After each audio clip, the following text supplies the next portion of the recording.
Good afternoon and welcome to this bill hearing for the House Health Committee. Thank you for your patience. It is crossover week, which means that this is the week of hurry up and wait.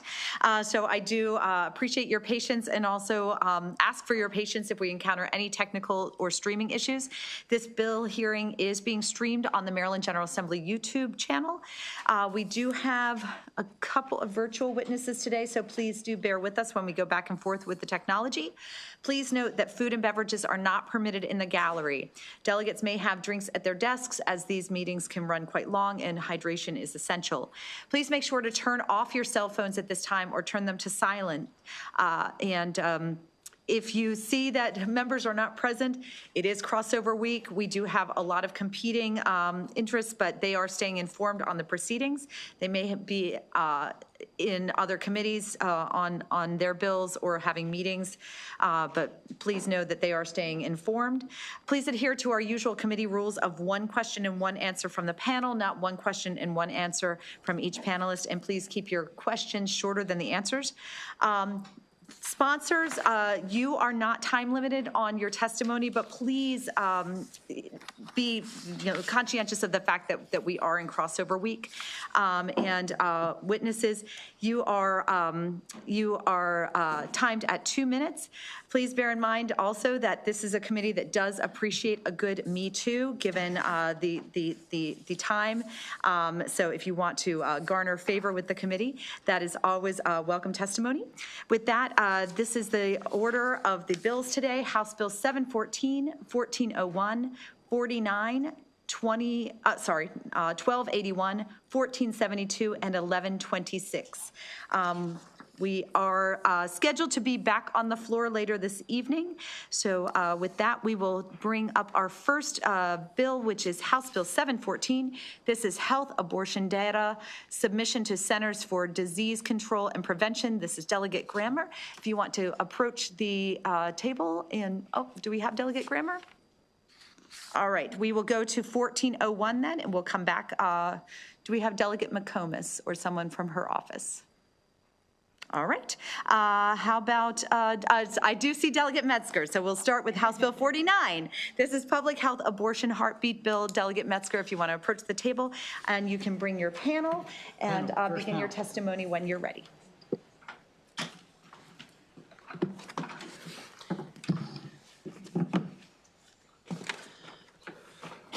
I learned a long time ago, Madam Chair, to be on time and be ready to go when the time says. And I do see that you have a virtual witness, so we'll bring 2 virtual witnesses on your sponsor panel, so we'll bring them up as well. That'll be fine.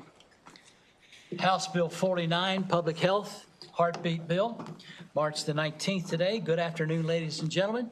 Madam Chair and Madam Vice Chair, and let me say before I start, Madam Vice Chair, I've been thinking about this for several weeks. There's an old song that says, "Who will fill the shoes?" And I will tell you publicly, somebody has big shoes to fill following you. And I just want you to know that from my heart. I appreciate you very, very much. So thank you for the opportunity to speak to you today. For the record, I'm Delegate Rick Metzger from Legislative District 6 in Baltimore County. I'm the sponsor of House Bill 49, the Heartbeat Bill. The premise of this bill is very simple. It allows the mother of the unborn child the opportunity to listen to the heartbeat of the fetus before deciding to terminating her pregnancy. If she chooses to have an abortion, the procedure must be performed by a medical doctor and not another healthcare provider for the health and the safety of the mother. I would like for you to say, or ask one thing that I will say before I go further. I would like for you to hear my heart so that they can see yours. And I know everybody in this room has a heart. For those reasons I've stated, I respectfully ask for a favorable report this year on House Bill 49. Thank you for the time. I'd like to introduce my first panel, Ms. Laura Bogley from the Maryland Right to Life, Mr. Jonathan Alexander from the Maryland Family Institute, Dr. Francis Oligas, and Mr. Bob Ballinger from the National Association of Christian Lawmakers, who is also virtual. And my second panel would be Ms. Lorna Henry, Pacific Justice, and Ms. Kathleen Adelaide, who is also virtual. I appreciate the opportunity, and this heartbeat bill is very, very near and dear to me. especially because I hear my heart every day. I have a prosthetic valve that it reminds me of how important life is, and it's a heartbeat that counts. So I turn it over first to Ms. Laura Bogley. Madam Chair. Thank you very much. On behalf of the Board of Directors of Maryland Right to Life, I want to thank Delegate Metzger for introducing this important legislation. I'm Laura Bogley, Executive Director of Maryland Right to Life, and we do ask for your favorable report on this excellent bill. The bill advances the state's interest in women's health. We jumped here. We jumped around. Okay. The bill advances the state's interest in women's health, as well as the lives of preborn children whose heartbeats can be detected. Federal courts have upheld state laws that protect preborn children when their heartbeat can be detected. There are 13 states that already have currently enacted some form of this law. Not all of them are active, but there have been 13 states that have actually passed this into law. State law should be consistent with modern scientific knowledge about fetal human development. 95% of biologists agree that each new human life comes into existence at the moment of fertilization. A fetal heartbeat can be detected after only 18 days before most women even know that they're pregnant. This is not a matter of opinion or religious dogma, but scientific fact. In fact, 9 out of 10 OBGYNs refuse to commit abortions because they recognize the scientific fact that abortion kills a living human being. This bill also seeks to restore the medical standard of care to ensure women have access to safe medical procedures. Because of the Abortion Care Access Act enacted by this Assembly in 2022, physicians now serve only a tangential role on paper, either as remote medical directors or as remote prescribers of abortion drugs. With the deregulation of do-it-yourself chemical abortion drugs, the abortion industry itself has removed abortion from the spectrum of healthcare and exposed women to back alley-style abortions where they bleed alone without a physician's examination or supervision. 81% of people represented in a 2026 Marist poll prefer public policies that support the needs of both mothers and their preborn children. This bill would improve the quality of care received by both mothers and their children and bring Maryland into alignment with public opinion on abortion. And for this reason, we urge your favorable report. Thank you. Madam Chair and members of the committee, my name is Jonathan Alexander. I'm an attorney and legislative counsel at the Maryland Family Institute. Grateful for the opportunity to share in support of HB 49. I'll share personally, last year during this time, this committee heard this same bill, this heartbeat bill, and I shared at that time that my wife had experienced bleeding at 12 weeks of pregnancy. The following Monday, we rushed to get an ultrasound, and the technician turned the screen towards us, and we were able to see the waveform steadily beating, a steady rhythm at 162 beats per minute. It wasn't just medical background noise, it was the unmistakable signature of our living child. And in that moment, I prayed over our child, the same prayer I pray over both my daughters. May your heart beat for 100 years more. Well, that child is here. Her name is Valerie, and that heartbeat is still going. House Bill 49 asks Maryland to recognize what we in that situation knew, what every parent already knows, that a detectable heartbeat is the clearest, most universal understood marker that a human life is present and living. Modern embryology confirms that this cardiac electrical activity begins as early as 6 weeks of gestation. And so we're not just talking about a potential of it happening. We're talking about a measurable, recordable, ongoing biological event. Well, in this state, the one intervention that stops a heartbeat permanently is the abortion procedure. Maryland law permits that with no restriction. I'm fully aware of where the abortion debate is in our state, but I'm also aware that we're a state that wants to champion medical science, transparency, and the protection of vulnerable lives.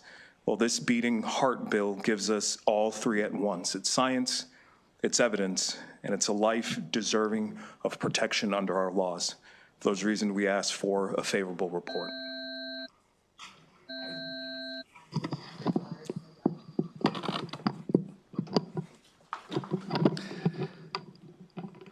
Good afternoon. My name is Dr. Frank Arlinghouse. I'm not a physician, but a scientist. I ask the members of the committee to return a favorable report on House Bill 49. Science tells us that human life begins at conception. Genetics gives us a remarkable insight into the human before us as it develops. Embryology gives us reliable information as to various markers in human development. But it is the state that decides at what stage that human has rights and what level of care the mother gets. If I were to ask the committee to consider one piece of this bill above all others, it would be to restore the requirement that abortions are performed by physicians for the protection of women undergoing these medical treatments. Abortion as health care needs to be treated as health care, and women deserve the best protection that they can get. The bill also goes further in providing requirements for informed consent, sonogram, and protection from coercion. Each of these sections is designed to provide women with protection and information on the life within her and the procedure that she will undergo.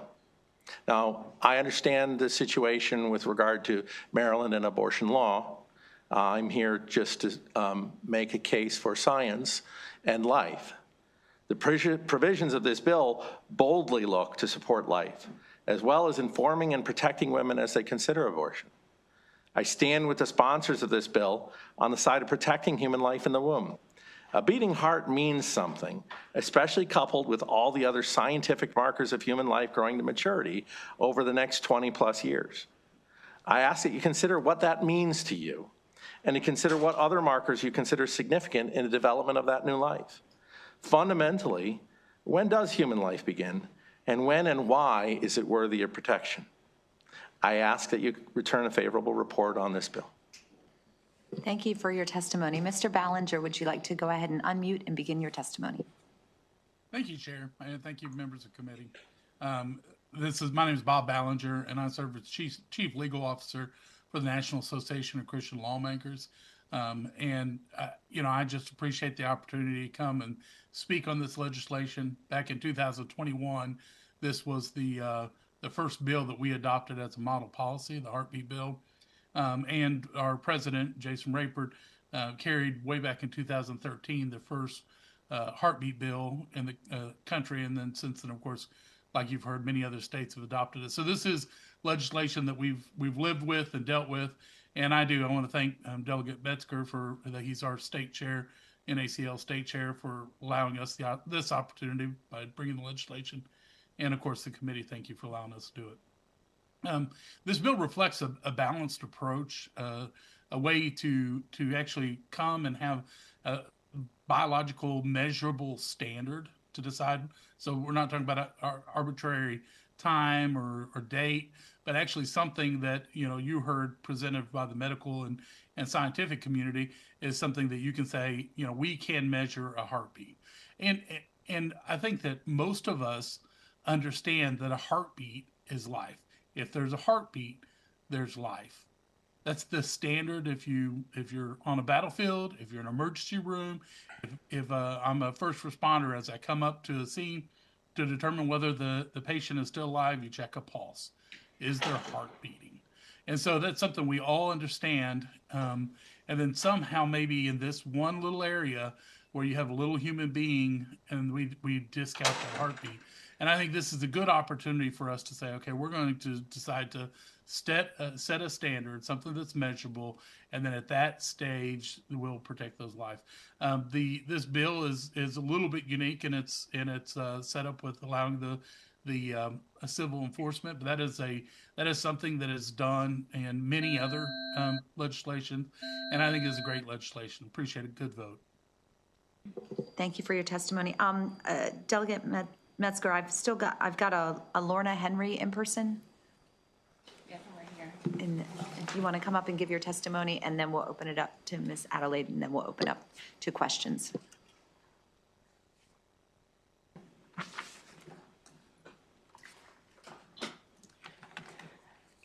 Good afternoon, Madam Chair and members of the committee. My name is Lorna Henry. I'm an attorney with PJI, a national nonprofit law firm with an office here in Maryland. We work to defend religious freedom, parental rights, and the sanctity of human life. At the outset, I just want to state the obvious, which is that, yes, there is an amendment that was passed to Maryland's Constitution in 2024. However, that is not fatal to this legislation because the amendment provides that the state cannot take away the ability for a woman to get an abortion unless there is a compelling interest to do so, accomplished by the least restrictive means. Protecting and preserving human life is a compelling state interest, and that is evident from the laws that we currently have. As a society, we value life. That's why we have laws against assault, battery, and the list goes on. The question is, do we value the life inside of the womb? And now, I'm not a doctor, but the science tells us that typically when a person's heart stops beating, they are considered to be no longer living. The medical community deems that to be a clear objective indicator of death. It's not illogical then to form a conclusion that when a person's heart starts beating, that is a clear objective indicator of life. Medically speaking, a fetal heartbeat marks the beginning of coordinated biological activity within a developing human being, distinguishing it from a clump of isolated cells. Cardiac function also reflects the circulation of nutrients inside of that person that is inside of the mother's womb. So our laws reflect the value of human life, and so does the science. We have advances in medical technology today that did not exist decades ago, which allow reliable detection of a fetal heartbeat early in gestation. Now that we do have this technology, how can we ignore that? The state has a compelling interest to protect human life at all stages of development, and I respectfully urge that you issue a favorable report. Thank you. Thank you for your testimony. Ms. Adelaide, do you want to go ahead and unmute and begin your testimony? I don't know how to, can you hear me? Yes, we can. Oh, okay. Good afternoon. My name is Catherine Adelaide. I am a member of Feminists for Life, whose motto is Women Deserve Better. Thank you for the opportunity to testify virtually today. Women deserve better than abortion as the only option to an unplanned pregnancy. Women deserve respect for their ability to create and carry life. They deserve information. They deserve time. They deserve justice in cases of rape and incest. They deserve protection from coercion. And they deserve support for other choices like life and adoption. Very few people talk about the gender impact of this. Abortion is good for gender class men. It's terrible for gender class women. I've been told, create a world where women are safe. Well, we will not do that by continuing with abortion. Specifically regarding this heartbeat bill, I would like to make the distinction that life, as science shows, begins at conception. So this is a minimal standard with the heartbeat. This is a minimal standard. Life begins at conception. This is the very least we can do to protect human life. Also, I was included in, did part of the amendments to distinguish between a pill abortion and a surgical abortion when the $3.5 million bill came through so I agree that it should be done by a physician and not a qualified provider, that it should be a physician. So please give 0049 a favorable report because women deserve better protection. Thank you. Thank you for your testimony. Are there any questions from the members for this witness? Delegate Chalet. Thank you, Madam Chair. This question would be for Jonathan Alexander, who must have been reading my mind because he's sitting up there at the panel. Good afternoon. There's some negative testimony about this bill, and I just thought I'd give you a second to respond. There's a number of points in this, but two of them, requiring physicians to perform ultrasounds for individuals who are seeking an abortion is a waste of medical resources and can add to the cost of abortion. If you could talk about that, and that additionally, evidence shows that requiring ultrasounds do not significantly change a woman's mind, and that most individuals who seek an abortion not only do not regret it, but they're certain of it 5 years later. So does it waste money, and do you think an ultrasound actually helps a woman to understand the baby? And Yeah, certainly. I'll take the latter question first. Just because the studies are as recent as 2025, where over 1.7-ish women were followed upwards of 17 years after they had the abortion, and they showed a 40 to 60% increase in anxiety and substance abuse and having to go back to the hospital for other complications. All of that could potentially have been mitigated had the woman been able to view the heartbeat of her child, see the ultrasound, and to deliberate a bit further the decision that she was going to walk into. In that same token, you have many women, upwards of 60%, that say that if their circumstances were different, that they would not have aborted their child, either financial pressures or pressures from the father of the child or from their own father and parents. There are several reasons why women have reported after the fact that if they were able to see the heartbeat of the child, if they were able to deliberate it a bit further, they would have not gone down the road and had the abortion. To your first question, whether or not there's a cost associated with it, ultrasounds are standard in the medical practice when you are determining or going down the procedure of abortion. First, you have to determine the gestational age of the abortion of the baby. You also have to determine whether or not there is an ectopic pregnancy, and an ultrasound can discover that. You also have to, discover if there's other things going on within the pregnancy itself, the size, the age of the baby, that would complicate the 3 different types of abortion procedures.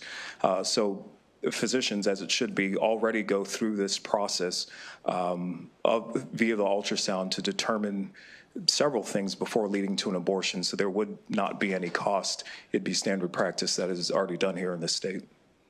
Thank you, and we're happy to hear about your daughter. I remember when you were here last year, so great news. Thank you. Thank you. Her name is Valerie, which means valor. I think that's representative of her tiny little fight, so thank you.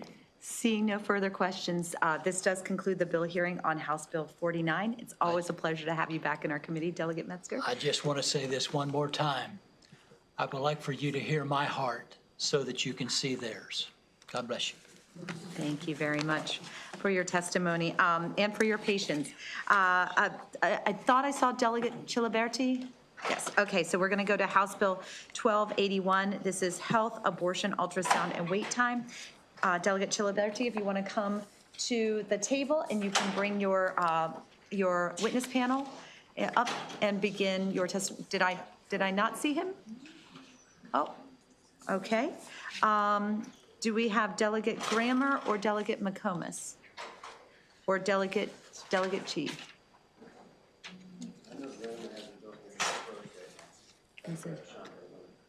Okay. Do we have anyone from Delegate Grammer's office, Delegate McComas's office, or Delegate Chi's office? All right, hold please. Yep.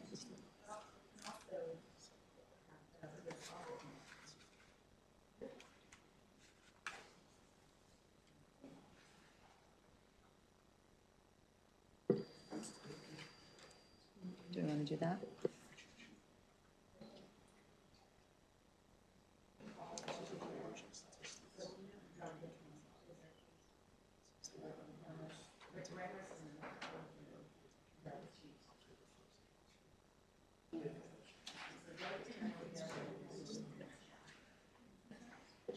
Do we have anyone here on House Bill 1401? This is Delegate McComas's bill. Public health, abortion, informed consent. Okay. Do you want to come to you can come to the table while we're calling Delegate McComas. Madam Chair, she's testifying in the judiciary at the same time, so. Okay. She's supposed to come right back up. All right. So we can begin the sponsor panel, and then when Thank you. I appreciate that concession. Absolutely. Thank you. You all have been very patient, so we want to make sure that we're being respectful of everyone's time. So I should have Jonathan Alexander, Emily Hogler, are you here? Francis Arlinghouse, Laura Bogley, and then Catherine Adelaide virtually. Thank you, Madam Chair. I'll go ahead and start again. Members of the committee, again, I'm Laura Bogley, Executive Director of Maryland Right to Life. Thank you for hearing this bill today. We want to thank Delegate McComas for introducing this important bill and respectfully ask you to bring this bill to a vote and to issue a favorable report. This is a common sense bill that the Maryland General Assembly must enact in order to give women an informed choice about abortion. 30 states have enacted informed consent bills into law. This is a pro-woman bill that trusts and empowers women to make difficult choices about their pregnancies and their lives. Informed consent legislation is not an attack on personal freedom, but a guarantee of it. It is constitutional.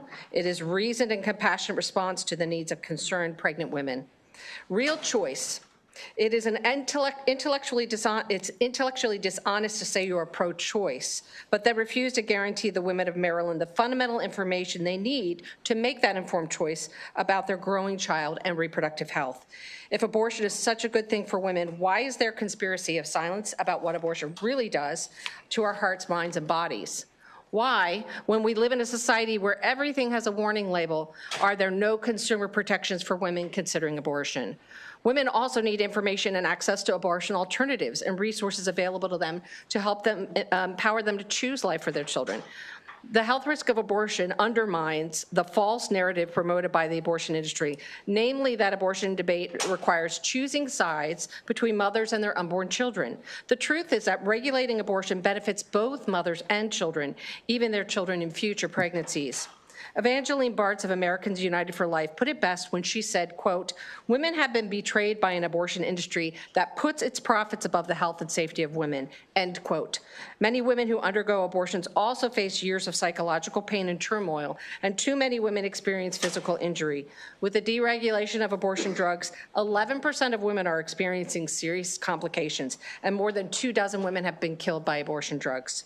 For these reasons, we ask you to put patients over profits and urge you to issue an unfavorable report on this bill that will give women a truly informed choice. Thank you. Thank you. And Delegate McComas has arrived.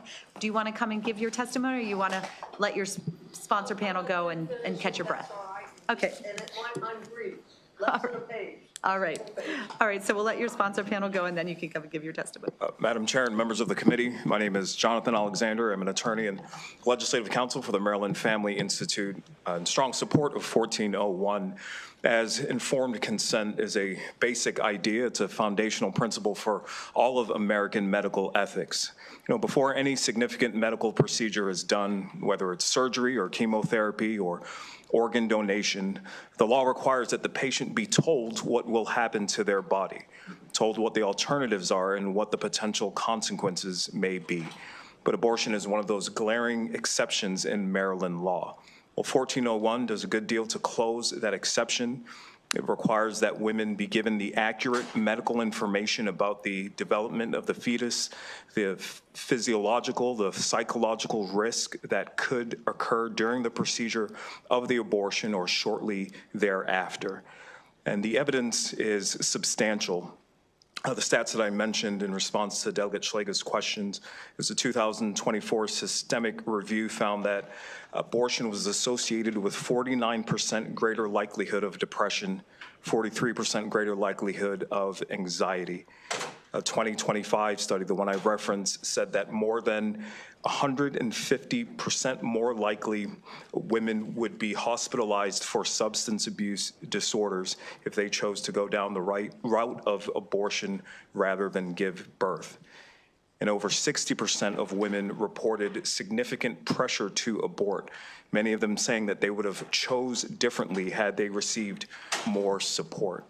And so this is an argument from evidence, and the evidence is there that a meaningful number of women are making this life-altering decision without the full picture, and they're choosing something that may have a cost to them down the road.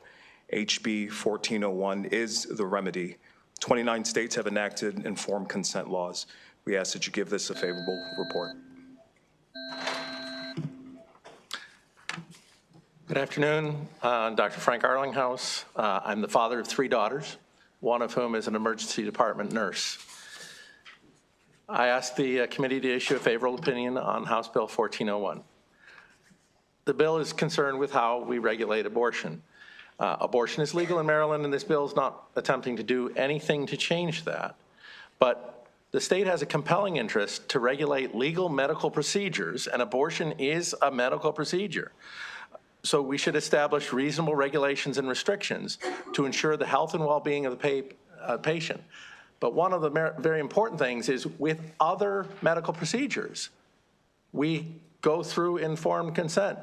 Every time I've had a medical procedure, I've had to wade through paperwork and sign forms, and I'm sure many of you have too. The purpose of informed consent is to inform the patient as to what they're getting themselves into, what they're going to undergo, what they expect to see. And patients need to be fully informed about that. This bill is a weaker version of what's been enacted in many other states and in Maryland for many other operations. It's in fact weaker than other options, other previous offerings of the bill. But the point is that if we're going to treat abortion like health care, then we do need to treat abortion like health care. We need to compare it to other procedures, and we need to make sure women are informed of what they're going to go through. Women sign off on things. It's the same sort of informed consent that we have for other medical procedure. House Bill 1401 ensures that consent is both voluntary and informed. It treats the patient as many of us are treated when discussing other medical procedures, and it treats women with respect. If we're not providing them informed consent, then we're not respecting them because we're not empowering them with the knowledge they should have. Please return a favorable report on this bill. Ms. Adelaide, if you want to go ahead and unmute and begin your testimony. I think you're already unmuted, so just begin your testimony. Okay. Can you hear me? Yes. Thank you. Again, good afternoon. My name is Catherine Adelaide. I am a member of Feminists for Life, whose motto is Women Deserve Better. Women deserve better than abortion as the only option to an unplanned pregnancy. As mentioned, they deserve respect for their reproductive abilities. They deserve respect. They deserve information about the procedure, which is the subject of this bill. They deserve time to make an informed decision. They deserve justice in cases of rape and incest. They deserve protection from coercion, and they deserve support for other choices like life and adoption. Thank you regarding HB 1401, informed consent. Thank you, Delegate McComas et al., for sponsoring this bill. Ask the question, where's the harm? I mean, this is just a common sense bill here. You know, where's the harm of providing information about the impact of abortion on the mother and the child? Well, I think we all know the impact of abortion on a child is the termination of their life. That's permanent, it's irrevocable. And they especially deserve informed consent, especially in cases of rape and incest, because one trauma does not heal another trauma. This is the examples that are always put out, and yet rape and incest cover up the evidence of a crime. It actually institutionalizes rape and incest. So informed consent, especially for these types of victims, we need to work more to end rape and incest rather than give less information.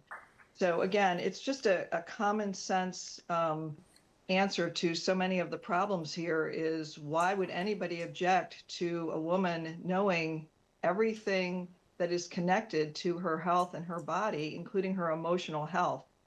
I've never met a woman who had an abortion who didn't regret it at some point. I've even finally met some men who regret abortion many, many years down the road. But for the most part, men fuel most of this, and they con women, even women like yourselves, meaning well, to fuel this continual assault upon everything that is womanhood, which is to produce human life.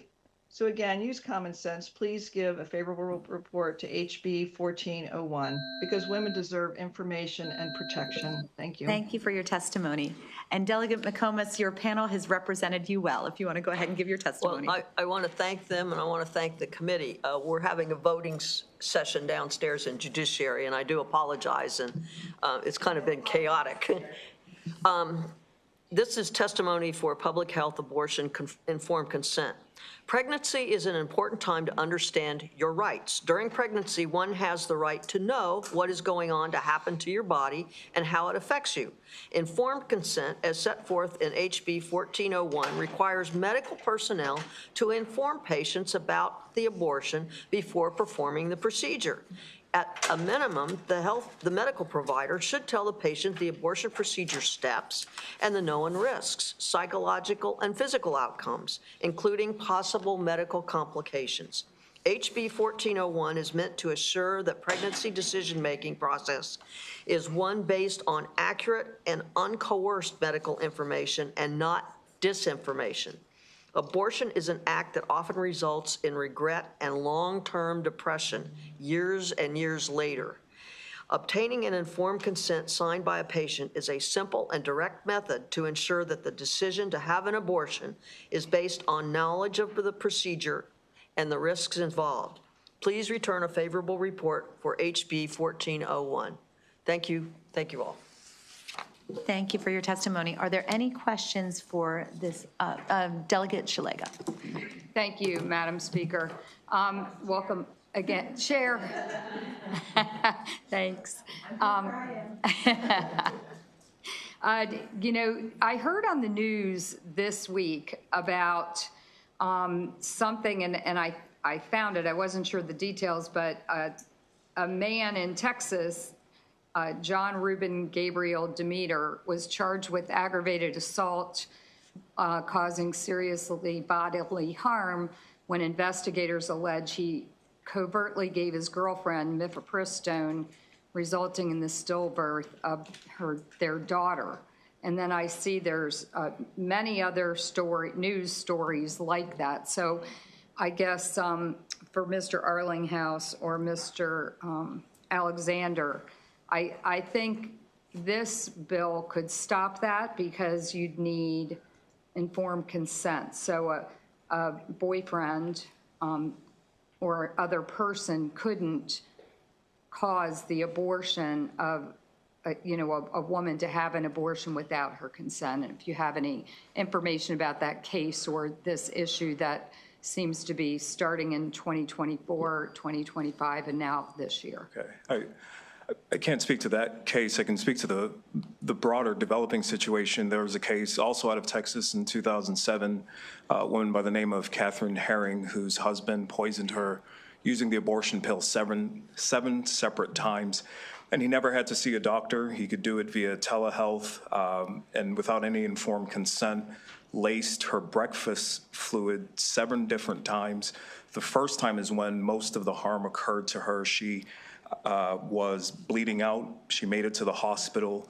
She didn't really know what was going on. It wasn't until the latter poisons, the latter use of the mifepristone pill in her drink, she found that on a hidden camera, that she realized that her husband was using the abortion pill that he was able to get without any informed consent, without ever seeing a doctor, without her going through an ultrasound and measuring the size of the baby, the gestational age. He was able to receive that pill and poison her drink with it. And so informed consent could close in that loophole. The stat is true that was mentioned earlier. Over 11% of women, even if they voluntarily take the abortion drug, suffer complications as a result of this really untested, uncharted area of introducing mifepristone to a child, where it eventually starves the child. The mother takes a second pill and the child is expelled. That is such an uncharted territory in terms of how we deal with the life cycle process and the development of a baby, that over 11% of women have physical complications as a result, not to mention all the other psychological effects. And so informed consent puts that out there. It lets folks know this is a procedure that we're dealing with. These are the noted evidentiary-based complications that could occur if you're taking this pill or if you're going through the surgical abortion. And probably most importantly, it'll put on display what we're mass producing in terms of this pill, where anyone can get online, pick it up, poison a drink in a way that's even more aggressive to a date rape pill, poison a drink and have a woman lose a child, convulse, bleed out, and not even know the cause, not even know that she was poisoned with the pill. So unfortunately, those stories are coming up more and more often, but I think a bill like this could at least put it out in the open and have us make a decision as to where we are on informed consent. Thank you very much Thank for your you. testimony. Seeing no further questions, this does conclude the bill hearing on House Bill 714. I did see Delegate Chi come in and Delegate Chiliberti, so we're going to go to be balanced because we have quite a few witnesses. We're going to go to House Bill 1472. This is Better Small Business Employee Benefit Act of 2026. This is Delegate Chi. If you would like to come to the table and bring your sponsor panel, and you can begin your testimony when you're ready. All right, so we're going with 1472 first. Okay. All right. Okay. Okay, good afternoon, Madam Chair and the members of the Health Committee. This is my first time appearing before you for this session after all the restructuring going on. So, hello. For the record, I'm Delegate Lily Chi here to present HB 1472's Better Small Business Benefits Act of 2026. Am I hearing my own echo? Oh. I think you have some virtual witnesses. If your virtual witnesses could mute, because I think they have the live stream on. Okay. They look good now. All right, good. Okay, sorry. HB 1472 is very similar to the bill that you heard last year. It is about access to affordable health care, about leveling the playing field, and about supporting Maryland's small businesses. The bill would allow small businesses with under 50 employees to have access to the same health benefits as larger employers through professional employer organizations, commonly known as PEOs. Currently, PEOs are already operating in Maryland, providing a myriad of essential services to our small and mid-sized businesses, such as payroll, employee onboarding, tax assistance, and regulatory compliance. The only thing they cannot offer small businesses is health benefits, which larger employers enjoy.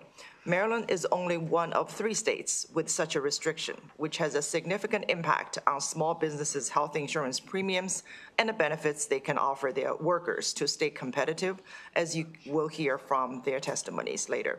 For context, small businesses with fewer than 50 employees account for nearly 96% of all businesses in Maryland.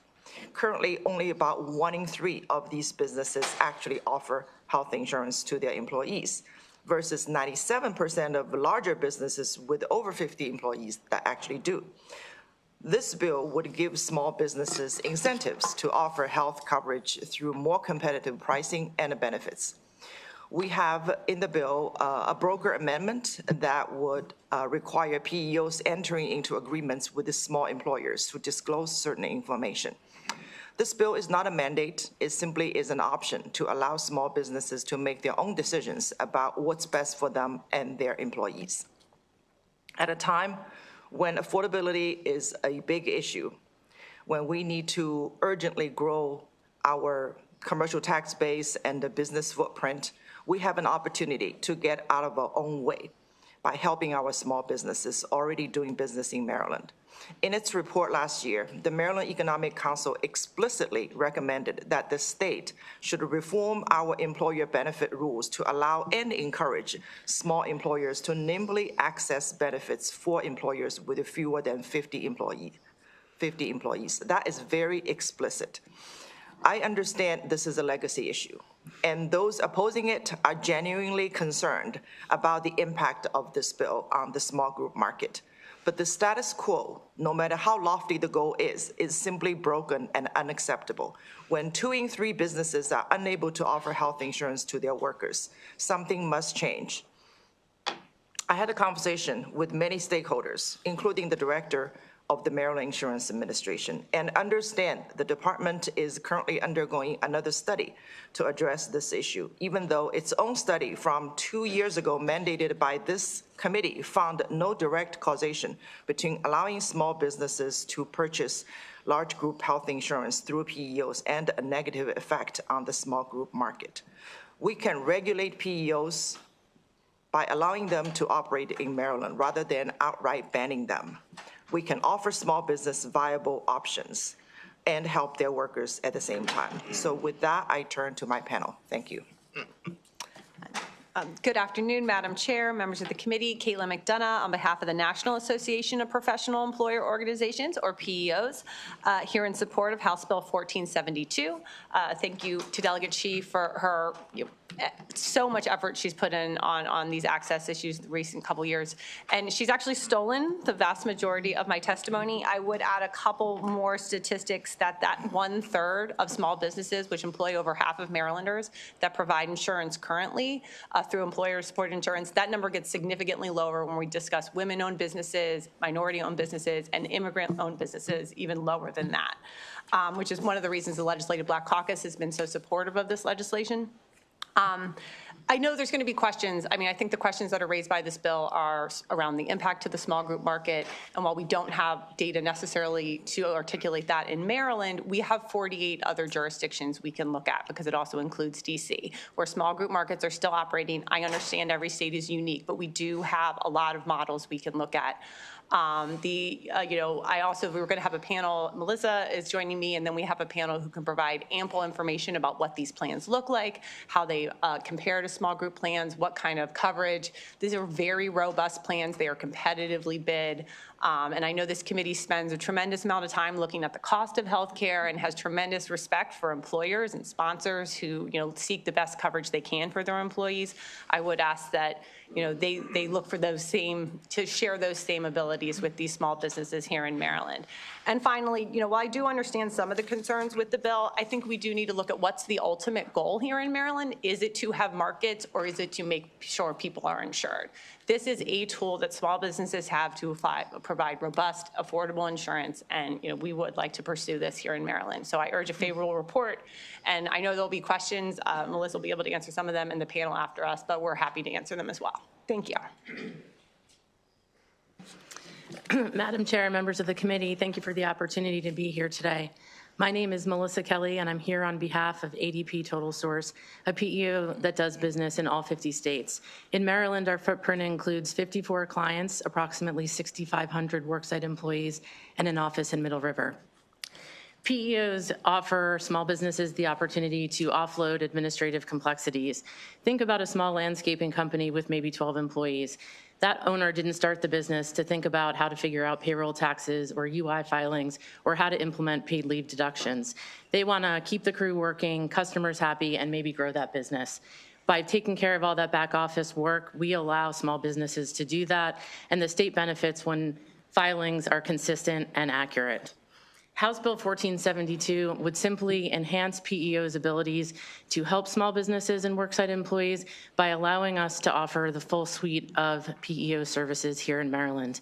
That may lead to, as Caitlin said, some small businesses who do not currently offer health insurance to their employees opting now to do so.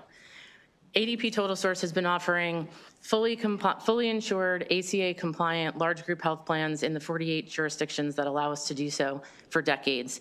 These plans are offered to our worksite employees working with licensed carriers and licensed brokers, and we ensure that there is both a compliant and robust selection of offerings to our clients and their worksite employees. In Maryland, we work closely with UHC and Aetna typically. House Bill 1472 would create an additional option for small businesses to offer more affordable and high-quality health plans. We believe that choice is a good thing, especially in this day and age, and for those reasons, we respectfully request a favorable report. Thank you so much for your time. Thank you for your testimony. Mr. Sanchez, if you want to go ahead and unmute and begin your testimony. Hi, good afternoon, everyone. My name is Ken Sanchez, and I am the president of Chesapeake Specialty Products. We are a manufacturer, a small business that manufactures steel products. And I'd like to reiterate what was just said about ADP, because we actually use ADP as our PEO. And one of the reasons we do that is because we don't have the staff as a small business to be able to take care of some of those things on our own. And one of the things that's very important to me about this bill is that we want to have the best employees, and we want to be able to train our employees and provide our employees with the best possible benefits. One of the things that is currently a failure in Maryland is that the largest companies and, the large and medium-sized companies in Maryland are allowed to use PEOs right now to provide health care. The reason they do that is because there's administrative issues, and quite frankly, you get better benefits when you can combine resources like that. So as a small business, which I'm sure, there's others of you in that room that have small businesses, you want to be able to keep the best employees, and by doing so, you have to offer great benefits.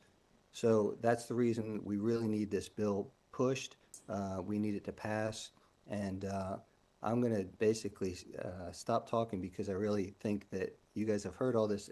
Delegate Chi did an excellent job describing what the bill does, but I do want to leave some time in case there's any questions for me in terms of how this would help us. Are there any questions from the We're going to go through the entire panel, and then we'll open it up for questions. Very good. Thank you.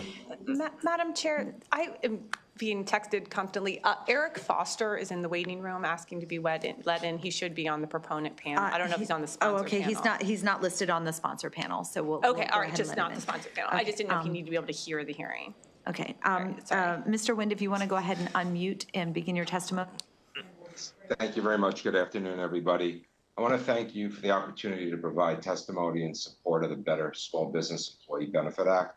My name is Ari Wind. I represent CRC Group, formerly known as Benefit Law, where I've spent 25 years working very closely with insurance companies, PEOs, to help the brokers and their small business clients that they serve. Our organization supports over 200,000 brokers and small business clients nationwide, including the state of Maryland. I'm here today to speak to support the legislation because of what it means for two critical groups, Maryland consumers and the brokers that serve them.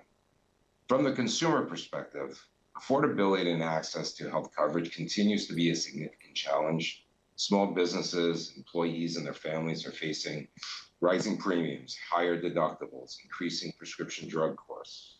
As a result, many are forced to choose between plans that are unaffordable for coverage, as well as not adequately meeting their needs. At the same time, brokers who act as trusted advisors to these small businesses are working within a shrinking set of options in the small group marketplace. This limits their ability to deliver the kind of tailored, cost-effective solutions that their clients depend on. This is where PEO-sponsored health plans can make a meaningful difference. PEOs allow the small business to access broader, more competitive benefit offerings, not just in the state of Maryland, but as well as nationwide. They also relieve employers, as Ken said, significant administrative and compliance burdens, enabling them to focus on growing their business while still supporting their employees and their families. Importantly, PEOs work in partnership with brokers. Brokers remain central to the process, advising clients and evaluating whether a PEO is the right fit or it's not the right fit, and ensuring that there's a solution that aligns the needs of both the employer and their employees. This collaboration strengthens rather than replace the broker-consumer relationship. Transparency is also a key consideration. I need you to wrap up your testimony. Absolutely. So I just want to thank everybody. By supporting this bill, you give Maryland small businesses and their employees and brokers who serve them more tools to find coverage that work for their union. Thank you.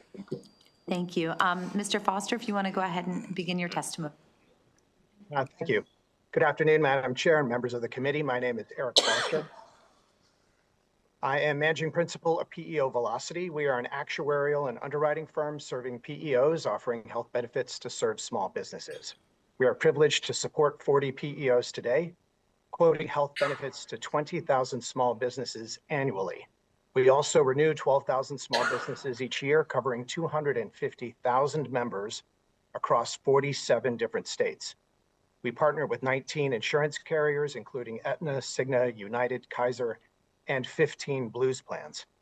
I'm here speaking with you in support of the Better Small Business Employee Benefit Act of 2026. In our extensive experience, we see the benefits offered through PEOs to be a valuable option to small employers, allowing business owners to decide what fits best for themselves and their employees. PEO benefits would not be replacing any current options, but simply expanding comprehensive solutions in the market. PEOs distinguish themselves from other businesses by offering Fortune 500 level benefits to small businesses, offering comprehensive, full coverage plans with features overlapping many state mandates. From an actuarial perspective, plans fall within the coverage range of metal plans offered under the ACA, meeting minimum value, mental health parity, and passing Medicare Part D credible coverage testing. Notably, 1 in 6 small businesses we quote are offering health benefits for the first time, underscoring the importance of adding PEOs to current market options. As Ari said, PEO distribution models include brokers, and all PEO models that have been in place in the majority of states for years have been operating successfully alongside of the ACA and other options. Thank you again for the opportunity to address this, and happy to take any questions. All right, I'm going to open it up to questions from the members. Are there any questions for this panel? Vice Chair Cullison. Thank you, Madam Speaker. I did it. I said chair in my head and then went to speaker. Thank you, Madam Chair. She's gotten elevated twice today. Thank you for being here today. So the questions I have, I think, are for the folks who are actually operating PEOs or associated with them. I have essentially 2 questions. One, can anyone be denied coverage under these plans for any reason? So that's number 1. And number 2, I think, Mr. Foster, I heard you say that your plans overlap a lot of the metal plans, but you're located in a different state. So are you accountable and responsible for all of the benefits of the state in which you are located? Or are you responsible for all of the plans of the state where you are serving? Maryland has a very robust essential benefits package that exceeds a lot of the state requirements because we think they're very important. So I guess I'm wondering how PEOs deal with those. Yeah, well, excellent questions. For one, policies that are issued in the state of Maryland would obviously be required to comply with Maryland state law. And there are states today that play very actively in the PEO space that require that their plans be offered in order for them to feel comfortable that their mandates are included. So that's an avenue in that respect.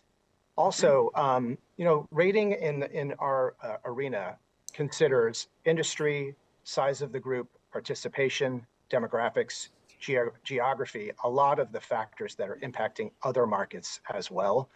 There are some modifications to that around the use of publicly available HIPAA-compliant data. But the approach to it is to offer an option. So quotes are issued. The rates may or may not be competitive against other options, whether that be ACA or in many states level funded is an option for small businesses. So it's really just presented as one of the avenues. It's possible that a group could choose to work with a PEO and not choose their medical benefits, for example, if they weren't price competitive. And I understand that it's an option, but it does mean that if I'm working for a small business and I want to join, and my small business chooses to do this, I might be precluded because of a particular health condition that I have. It might appear as if the rates that are offered, similar to perhaps a level funded option, may not be something that looks attractive to a business owner. That's entirely possible. I think PEOs try to position the offering as part of a larger package. So you have payroll, HR, compliance services, and what is available through a medical plan all together in the cost consideration of whether a small business wants to buy it or not. Okay. Thank you. Thank you, Madam Chair. Delegate Martinez. Thank you, Madam Chair, and thank you, Delegate, for the bill. My question is for the lady in the tan. Would you like some water? That's very kind of you. It's very nice. I'm okay. Okay, just making sure. Thank you. I just have really bad allergies, and I'm really sorry. for the It's all right, discussion. we understand, we're right there with you. Seeing no further questions, this does conclude this panel. I have an unfavorable, and then I'm going to go back to a favorable to be balanced. So if I can bring Glenn Arrington and Bryson Popham, and thank you, Delegate Martinez, and if you could get her some water. And you can begin your testimony.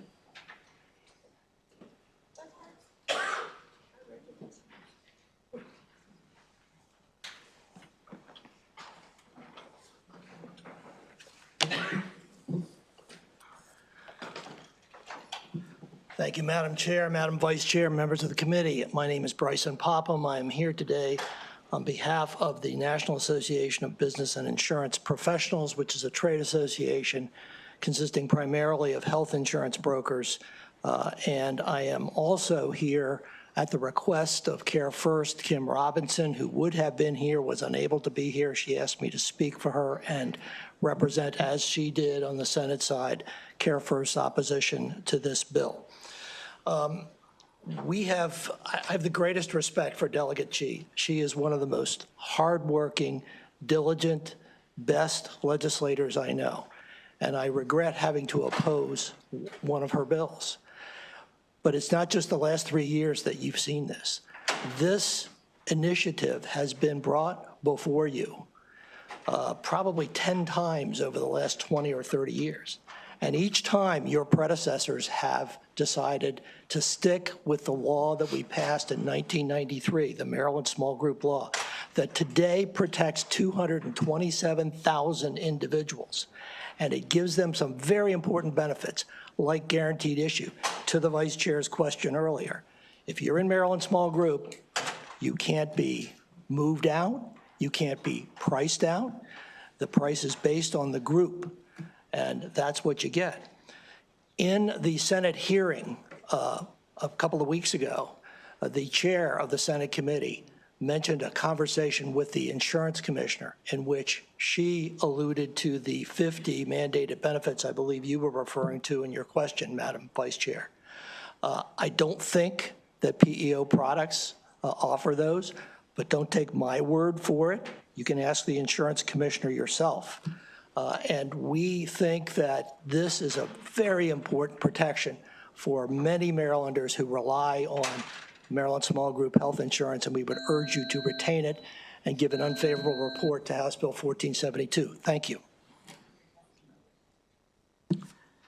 Good afternoon, Madam Chair and members of the committee. My name is Glenn Arrington. I own Group Benefit Strategies, LLC, and I'm the agency principal of the agency, and we started our agency 21 years ago, but prior to that, I started in this industry 31 years ago with Mamsie Optimum Choice as an insurance carrier. At that time, I've seen a lot of changes, okay? So at that time, there were 25 different insurance companies available. Now we're down to 3 fully insured carriers. You have Care First, you have United, and you have Kaiser. So the choices have gotten limited, so that's the part I can see the proponents of the bill want to have choice. But small employers have choice now. They can get a fully insured product, they can get a level funded product, they can get an ICRA product. There are products out there that they have choices to take advantage of. And also, I represent PEOs, payroll companies, ADP, Paychecks. So I incorporate and integrate with those payroll vendors. My concern, major concern, is the fact that what Bryson alluded to, 227,000 lives in Maryland now, compared to over 500,000 fully insured. And what PEOs do on the health side is they do medically underwrite. The question wasn't asked about denied coverage. They medically underwrite.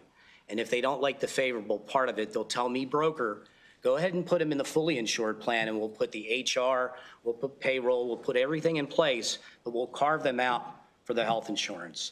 So my concern is they would stay in small group, the unhealthy, but then they're going to pull out healthy. And then what happens is when they pull out the healthy, that Maryland small group pool is going to get unhealthier and the rates are going to start to go up. And rates have stabilized in Maryland in small group. I'm seeing increases from Care First, 4%, 8%. Things have stabilized a little bit. So in my opinion right now, a PEO in small group would not be favorable. I have written testimony I submitted as well in more detail, but I know my time's about up. Thank you very much for your testimony. Are there any questions for this panel from the members? Seeing none, thank you very much for your testimony. Madam Chair. Oh, sorry. Delegate Kibbe. You seemed like you might want to share more, or did you get all your thoughts expressed? No, again, the biggest concern is that population that we've protected since July of '94, that's when I got into the business. Maryland had a really robust small group fully insured guaranteed issue. And then when the ACA came out in 2014, then employers had other choices. They could have individual policies. They could, do a level funded products are becoming more product. And the thing is, the small employer controls the level funded and the broker controls that client. Once it goes to a PEO, a broker that handles Aetna or United, one of the big total master plan, if I have a complaint, it's very difficult to get answers where I could call directly to the MIA or the carrier and get results because I'm working for my client. I become their HR. So that's another reason that I'm concerned about this bill. Appreciate that. Thank you. Thanks for letting me share. Thank you for keeping me honest. Seeing no further questions, this concludes this panel. We do have another favorable panel, and I am just going to gently request of our witnesses that if you have heard your testimony, if you could consider abbreviating it, given that we do actually have to return to the floor later tonight. So let me bring Tricia Russo, Malcolm Slee, and Melissa Kelly to the table, and if you want to come on up and begin your testimony.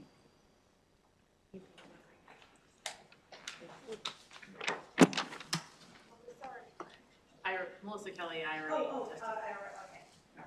Thank you. Thank you.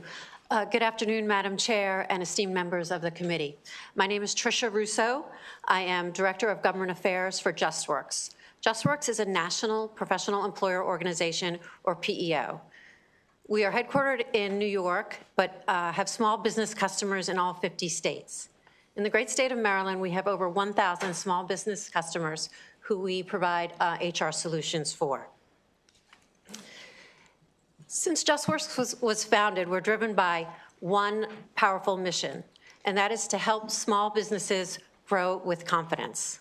We're passionate about this mission, and that translates into us listening to and doing everything we can to empower our small business customers. In Maryland, what we've heard from our these small business customers is, why can't our employees access your large group, fully insured ACA healthcare plans? As we've already heard, this is an offering for our customers in 47 other states. As we all know, health insurance has become less accessible and more expensive. This legislation simply provides an option for small businesses in your districts in Maryland. As such, I am here to ask your support of this legislation so that these small businesses can better attract talent, can thrive, and can grow with confidence. Thank you for your time and consideration. Good afternoon, and thank you for the opportunity to speak with you today about the Better Small Business Employee Benefit Act of 2026.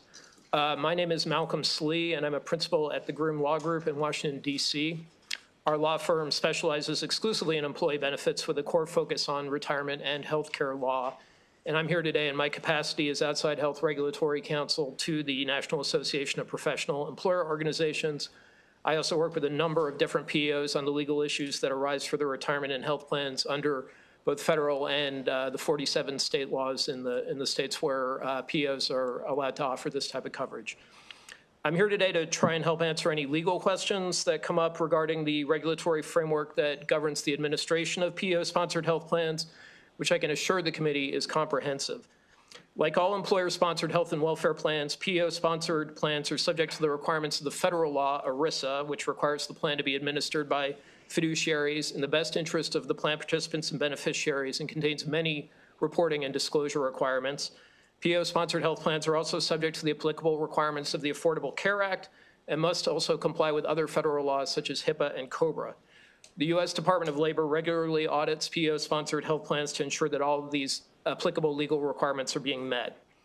In addition, because PO-sponsored plans are fully insured, the underlying policies must be ACA compliant, licensed, and approved by an applicable state regulator. Therefore, these plans are subject to regulation at both the federal and state level. The value of all the PEO's compliance efforts really redounds to the small businesses that participate in PEO-sponsored plans. Through PEOs, small businesses have the opportunity to offer their employees comprehensive health benefits while not having to dedicate resources to monitoring the legal obligations that are applicable to administering those plans. And that's because the PEO takes on those compliance obligations. Thank you again, and I look forward to answering any questions you have. Thank you for your testimony. Are there any questions for this panel from the members? Seeing none, thank you very much for your testimony. This does conclude the hearing on House Bill 1472. And to be fair and balanced, I'm going to go to House Bill 1281, Delegate Chiliberti, who's been very patient. So if you can come to the table and give your testimony. This is the health, abortion, ultrasound, and wait time. Then we will go back to Delegate Chi and then to Delegate Grammer.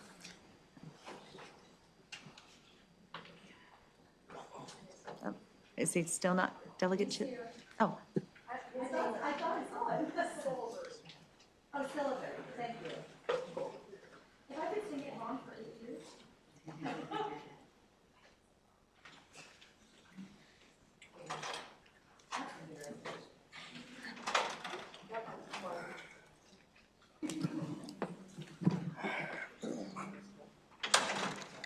Do you want to bring your panel as well? I have Laura Bogley, Jonathan Alexander, Francis Arlinghouse.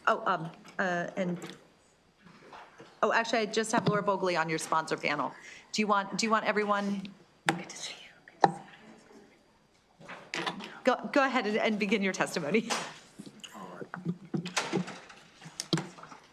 Well, ladies and gentlemen, I'm here to present with my colleagues House Bill 1281.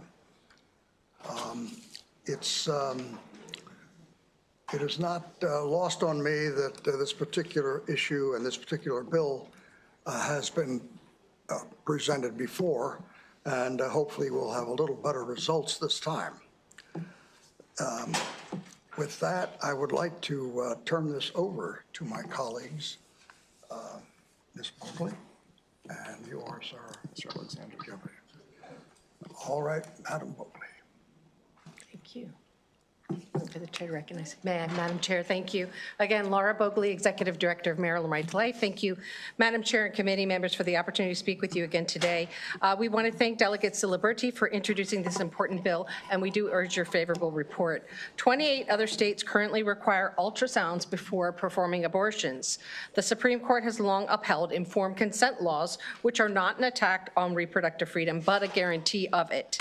Informed consent laws are critical to a woman's physical and mental health and protect women against abortion coercion at the hands of abusive partners and sex traffickers. In a national Gallup poll, 88% of Americans favored informed consent laws. 78% favor waiting periods. The majority of states, again, as I said, have some form of informed consent law in place. Some do include ultrasound provisions, others do not. Unfortunately, in 1991, Maryland prioritized the interest of abortion providers over the rights of pregnant women by repealing the informed consent requirement in our law. We did have it. The Assembly repealed it. This bill would restore those rights and guarantee women in considering abortion non-judgmental, scientifically accurate medical facts about the development of her preborn child, including the right to view an ultrasound of her growing baby. Profit-minded abortionists refuse to allow women to view these ultrasounds of their children because they know that 81% of women who view their ultrasound will choose life for their child. By denying women the right to make a fully informed choice, the abortion industry is engaging in a form of abortion coercion themselves. Dr. Bernard Nathanson, co-founder of NARAL, was known as America's abortion king. After killing 75,000 preborn babies, Dr. Nathan was able to review real-time ultrasounds and stated, quote, "As a result of all of this technology, I finally came to the conviction that this was my patient, this was a person. I was a physician pledged to save my patients' lives, not destroy them. So I changed my mind on the subject of abortion." If the state considers abortion health care, then you must hold abortion providers to the same standard of medical care. And for this reason, we do ask for your favorable report. Thank you. Thank you for your testimony. And I also wanted to mention Lorna Henry is also on you, if you want to come up on this panel. Go ahead. Madam Chair and members of the committee, my name is Jonathan Alexander. I'm an attorney and legislative counsel for the Maryland Family Institute. Grateful to be able to share this testimony with you in support of 1281. I want you to picture something in your mind's eye on refrigerator fridges, on refrigerator doors all across Maryland and homes all across our state hang ultrasound images. It's that grainy black and white photograph. It's usually clipped there with a magnet next to a grocery list or children's drawings. And that grainy black and white photo, it's more than just decoration. It's usually the moment where a family first saw their child for the first time. It was that kid's first picture day.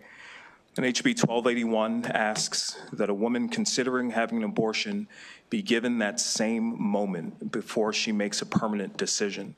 It's an opportunity to see the ultrasound image of her developing child in a brief waiting period to reflect on what she has seen and what she is hearing. It's not an obstacle to her receiving the procedure, it's just more information. And the research follows what more information does. The studies that I mentioned before in answers to questions, this 2025 study followed 1.2 million pregnancies. I said 1.7 before, but it's 1.2 million pregnancies for upwards of 17 years after that. And it found that women who had abortions were substantially more likely to be hospitalized for depression, for anxiety, for PTSD, and for substance abuse, and that the risk was elevated amongst younger women. You know, these aren't abstract statistics. At Maryland Family, we've spoken to and represented many folks, women that have had physical, emotional, and psychological toll of being post-abortive. Many of them saying they would have not undergone that had they been given more information, more time, and a fuller picture of what they were choosing. 28 states have enacted these informed consent laws, and we ask that you give this bill a favorable report. Dr. Frank Arlinghouse, father of 3 daughters and grandfather of Francis Michael Arlinghouse, whose baby picture that Jonathan described is sitting on his parents' fridge at this moment. I see it every time I walk into their kitchen. And my children's baby pictures, ultrasound pictures, are in scrapbooks in various places in my home. You've heard us say much of this before.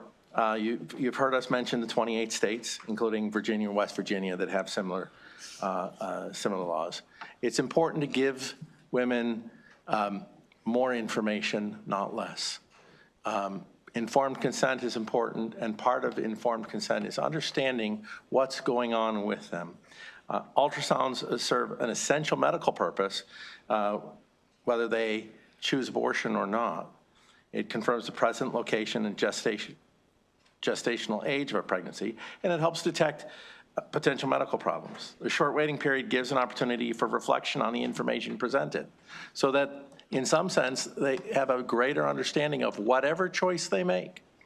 Abortion providers have no compelling reason to voluntarily share the ultrasound view with the patient. They have no inherent interest and no common law duty to provide sufficient information for the patient to make an autonomous, educated decision. But you, as lawmakers in this state, have an opportunity to trust women to make decisions, informed, voluntary decisions, by arming them with more information. And in the interests of science and in the interest of the women who are pregnant and who are undergoing this, I urge you to return a favorable report on this bill to ensure that patients have more information available to them and time to consider that information.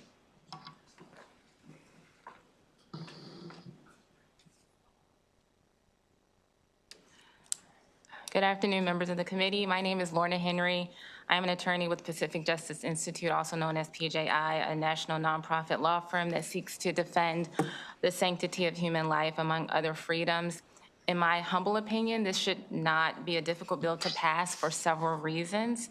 It's very straightforward and it makes a lot of sense because it aims to protect the person who is seeking an abortion from unintended and undesirable consequences. We all know that having an abortion is a significant decision which can affect women physically, mentally, spiritually, psychologically, emotionally, and in so many other ways.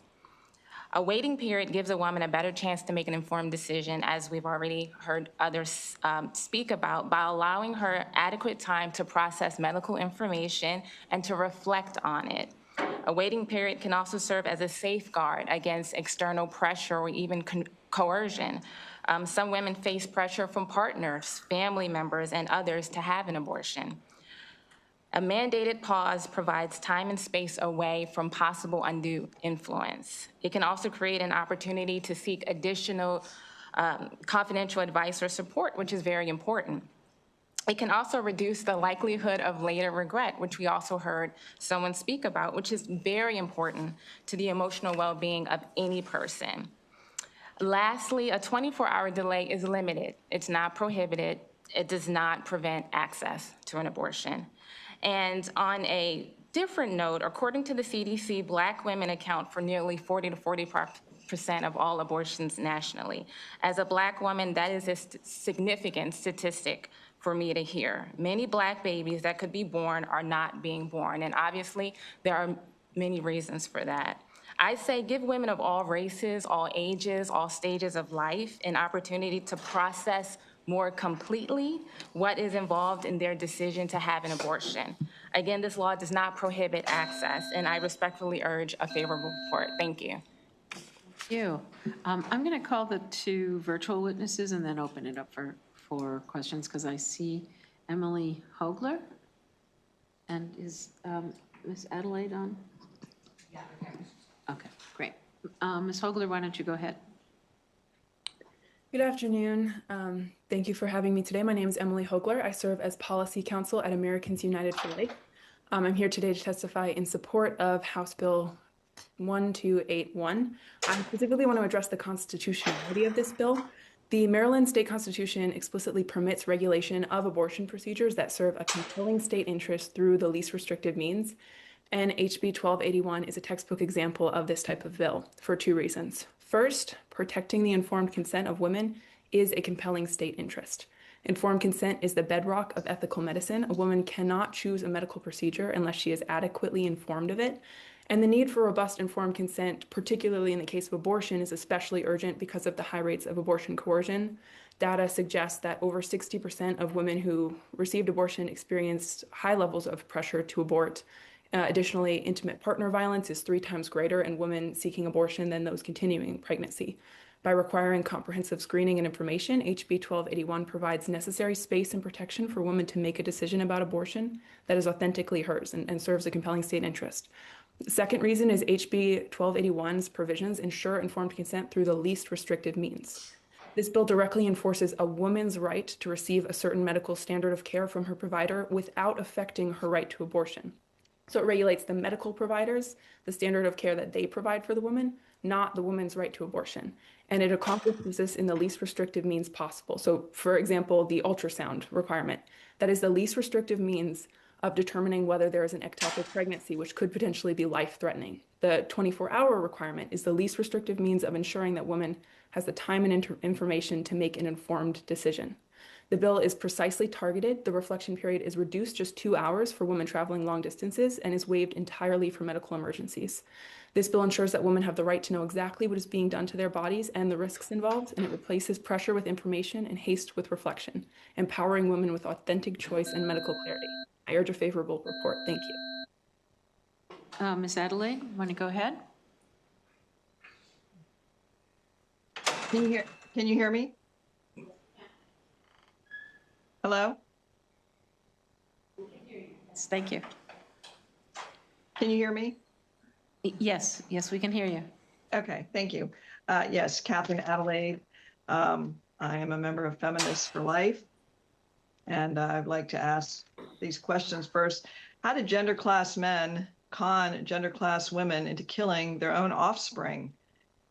There's no education, no career or money that can ever replace a child or all the children that would have come from that child, a whole line to abortion. Secondly, how did men con women into excluding men from even speaking against abortion? So I did want to thank all the men who are brave enough, and I often am encouraging men all the time because they definitely know life begins at conceptions and abortion is murder. They all know this, but they're afraid to even speak of it. So I do encourage them to always speak out, even though they don't get pregnant, they can speak out for what's right and what's wrong. Okay, regarding HB 1281, and I'm sorry, you'll have to, I don't have a clock in front of me. So, of course, ultrasound and the wait time, this is another common sense. First of all, thank you, Delegate Ciliberti, for introducing this. Anybody else that was a sponsor. So, I'm expecting my first great-grandchild. The mom is 19, the dad is 20. At 11 weeks, they had their first sonogram, which they're in 3D in color now. And one thing you could tell for sure at 11 weeks, that was a human being. They had a second sonogram 3 weeks later at 14 weeks. And clearly you could see a baby, and even the legs were moving.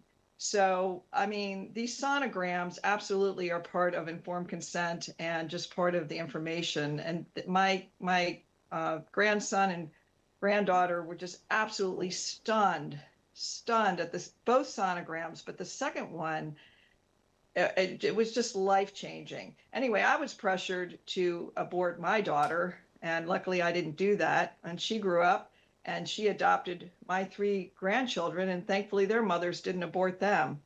And now these 2 adopted young people have the great opportunity to become parents, even with an unplanned pregnancy. So again, ultrasound definitely saves lives. This is just a common sense solution to so many things here, and there's no reason at all not to pass this. So please give a favorable report because women deserve sonograms. Thank you.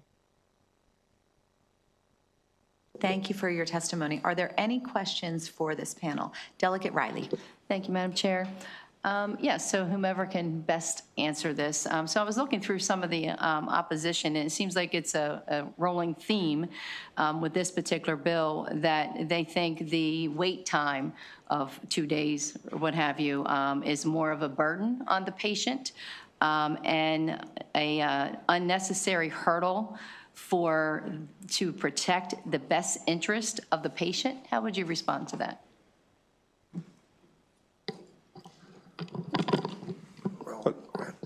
I can answer. It's been tested constitutionally. So the Planned Parenthood v. Casey case was the one that really addressed what waiting periods by durations, whether or not they were constitutional or not. And up until now, they have maintained their constitutionality, even at the federal level. When the question of abortion has been returned back to the states, even broader jurisdiction is given to the legislature to decide for their own interest, using their police powers, whether or not it's in the interest of the state to have this contemplative period of 24 hours. So not only is it constitutional when it's been tested under the federal standard, states have a lot more latitude now to decide even further. Thank you very much. Just to follow up, so it's not harming the patient themselves by waiting this wait period from the sonogram to up to the 2 days. Yeah. Due to her health. Yeah, no, there's no evidence of that. Of course, you'll hear discussion that, it may bring the gestational age of the child past a point where the procedure can still be done, but that argument has been made, and it obviously fails when it's only 24 or in some instances 48 hours. But it fails in this case. If this bill were to pass, the 24 hours would pass constitutional muster. Great. Thank you very much. Thank you very much. Seeing no further questions, this does conclude the hearing on House Bill, 1281. I lost my place. We are now going to go to House Bill 1126. This is Health Insurance and Managed Care Organizations, Laboratory Services, Contract Providers. Delegate Chi, if you want to bring up your panel and you can begin your testimony. Yes. Dr. Sherry Dagger. I have Precious McCowan, Chris Frew, Sherry Dagar. Yes. Kelly Schultz. And Drew Bennett. And again, I just, I gently ask if you are hearing your testimony, if you can amend accordingly, given the hour. Thank you very much. Please begin your testimony. After we finish. Okay. Good afternoon again, Madam Chair and members of the Health Committee. Delegate Lily Chi here to present HB 1126, Health Insurance and Managed Care Organizations related to lab services. Maryland is a global leader in biomedical innovation and life sciences, but our advances in health sciences and technologies often fail to translate into higher quality patient care for Marylanders due to our policy failures. One such example is the inability of Maryland's independent laboratories to offer innovative, timely, cost-effective, and personalized testing and diagnosis to patients. The reason is barriers to entry that prevent them from participating in current insurance networks and managed care organizations, or MCOs, that funnel patients to larger national labs that specialize in high-volume routine testing. Even though Maryland has about 500 independent labs, many patients, including roughly 1.5 million Medicaid enrollees, are limited to a few large national labs or the basic tests offered by MCO's own labs. House Bill 1126 provides a simple, practical solution. It prevents an insurance carrier from denying a lab from participating as a contract provider if the lab agrees to meet the terms and conditions under the health benefit plan. It also allows patients to use a lab of their choosing, as long as the lab participates as a contract provider in the insurer's carrier health benefit plan.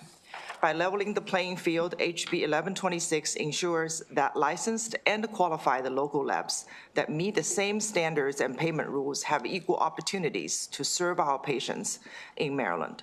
This will improve patient access, promote competition, and encourage innovation, just like states like Tennessee, New Jersey, and Virginia have successfully done. They have shown that it is possible to expand patient access to quality care while maintaining robust oversight and high standards. I want to give a shout out to Dr. Sherry Dadger here for her leadership in organizing the independent labs to advocate on this issue. Independent labs are not only innovation drivers, but also our local small businesses.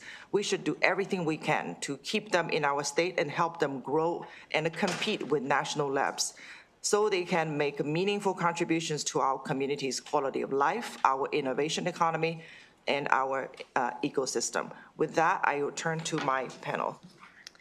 Thank you so much, Delegate Chief. Good afternoon, Chair Bagnall, Vice Chair Collison, and member of committee. My name is Sherry Dadgar. I'm an NIH board-certified molecular geneticist and founder of Precision Medicine Care, a clinical laboratory in Germantown dedicated to advancing precision medicine and publicly praised by Maryland government several times. This bill comes down to one simple question. Should access to medically necessary testing depend on the type of insurance card a patient carries? The answer must be no. A well-resourced patient with a private PPO insurance plan can access specialized laboratory testing, while a patient on Medicare or with a HMO cannot.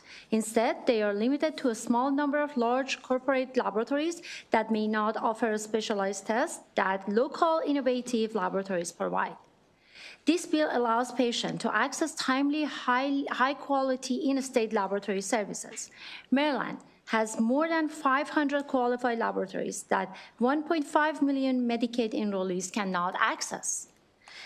Consider a patient with their pneumonia. A local lab can perform rapid molecular testing to identify the exact pathogen and guide treatment faster than sending samples out of state. Faster diagnosis allows provider to begin targeted therapy immediately instead of guessing and trying multiple medications. This applies to cancer, rare disease, and other complex conditions.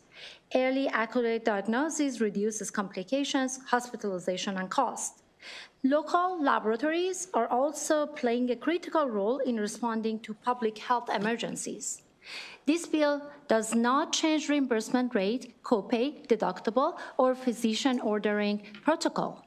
It requires laboratories to accept existing contract terms. According to JAMA, increased competition among laboratories is decreasing costs rather than raising them. States such as Tennessee and Virginia had a successful model, and why not Maryland? For those reasons, I urge the committee to favor the bill. Thank you so much. Good afternoon, Madam Chair, members of the committee. My name is Drew Vetter. I'm here on behalf of Precision Medicine Care. The heart of this issue is recognizing the important role that independent laboratories can play in our healthcare system and in our local economy. Compared to larger providers, independent labs can provide personalized service, rapid turnaround times, and flexibility in specialized testing. Network restrictions and exclusive contracting arrangements are not new. What is new is the rapid pace of innovation that advanced testing by independent laboratories can do. This bill ensures that more Marylanders can access these local lab services and potentially identify and treat life-threatening diseases earlier. Currently, some of these specialized tests go out of state. This bill would ensure that testing can be done here locally. Doing so can also increase competition, which can drive innovation and decrease costs. This bill also helps to support and expand the independent local laboratory industry, which in Maryland is already 500 companies strong with 8,000 employees and $1.9 billion in economic impact. When the state of Tennessee passed a similar law in 2023, they've experienced a 103% increase in the number of local independent labs. This bill benefits Maryland patients and ensures that this important industry stays in Maryland rather than leaving for our competitor states. For these reasons, we urge a favorable report. Thank you.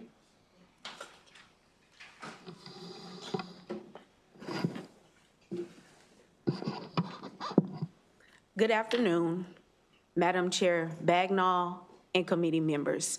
My name is Precious McCowan. I am a kidney transplant patient. I'm also a donor mom and an advocate for individuals living with kidney disease. And I'm here today asking for your support for House Bill 1126. At the age of 9, I was diagnosed with type 1 diabetes.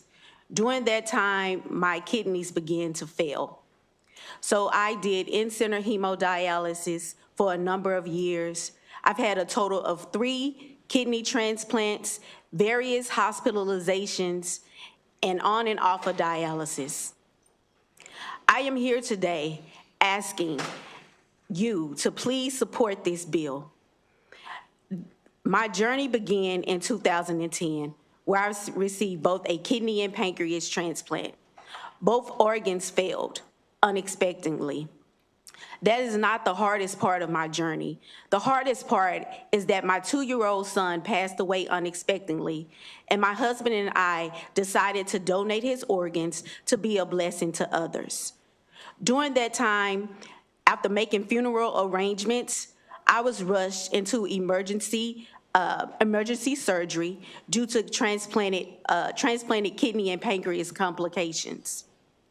I always wondered, what if my care team, my provider, myself, or my insurance would cover non-invasive tests that could have helped my doctors to understand the signs of rejection early on. And I also remember, what if during that time I was well and I could have attended my son's services? Due to that surgery, I couldn't attend his funeral. There are so many of us out here today, patients like me. We have been given the gift of life, and so I ask you today to please support this bill. Thank you so much for your time. Thank you for your testimony. And I do have Kelly Schultz also on your panel. And thank you for sharing your very personal story.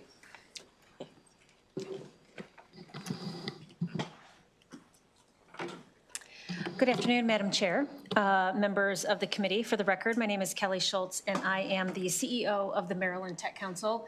I really want to thank Delegate Chi for taking on this particular bill. Thank you so much for your sponsorship. And also thank you to Ms. Dagger for she's a great member of the Maryland Tech Council, by the way, and very supportive of the work that she and her team has been doing and flourishing throughout the state of Maryland. Passage of this bill would further strengthen Maryland's already robust life sciences and biotechnology ecosystem. Independent and specialized laboratories are a critical part of this ecosystem. They are often small and mid-sized Maryland-based businesses that employ highly skilled workers and contribute significantly to our state's economy. Many of these companies are developing advanced diagnostic technologies that improve the detection, monitoring, and treatment of diseases. God bless you.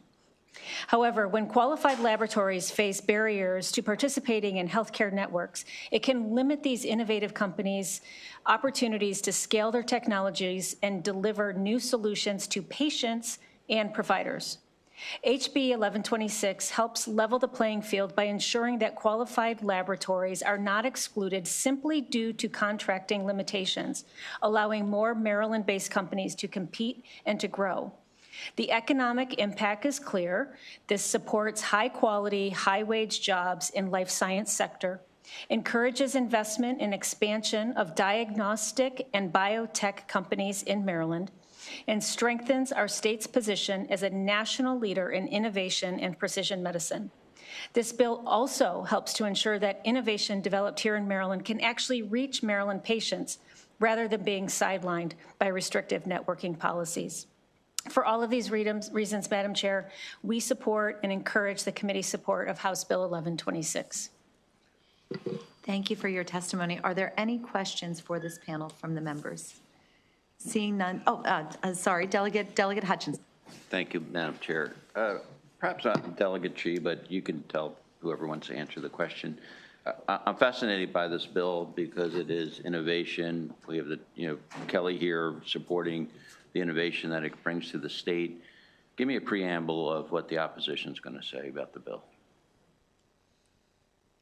They will say they need some consistency and the economy of scale and the cost, because we all know there is a lot of vertical integration in some managed care organizations, right, in order to control the whole system. That's actually not to the benefits of the patients. We believe competition actually drives innovation and lowers the cost and gives the patients more timely options that could have saved the potentially alive, as Ms. McCone testified. Right? She almost lost her life because of late detection.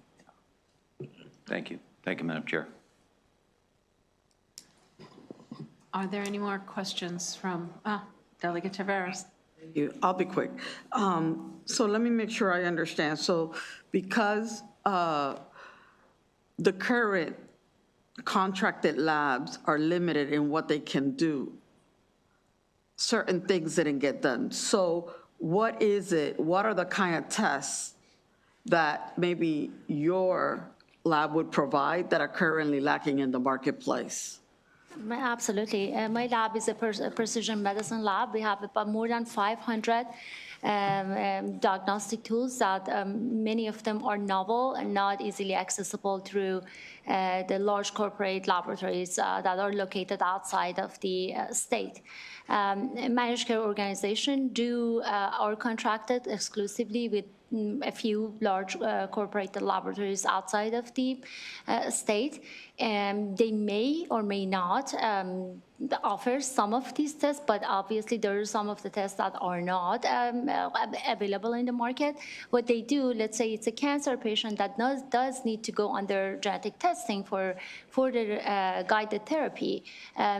They are basically sending and resourcing them out to the laboratories that are in other states again. So those large corporate also have like other arrangements with the out-of-state laboratories, and those samples goes out of the state.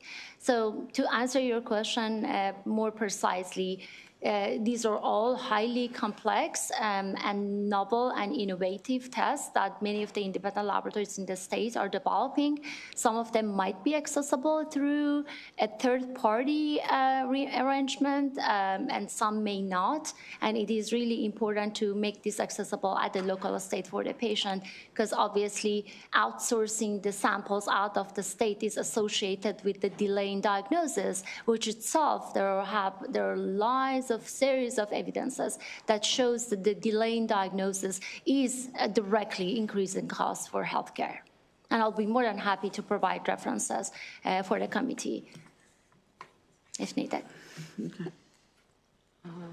Thank you very much. Seeing no further questions for this panel, we'll bring the next panel up. It's Andrew Diamond, Gina Mates, Prabhu Salvam, and Joseph Chow.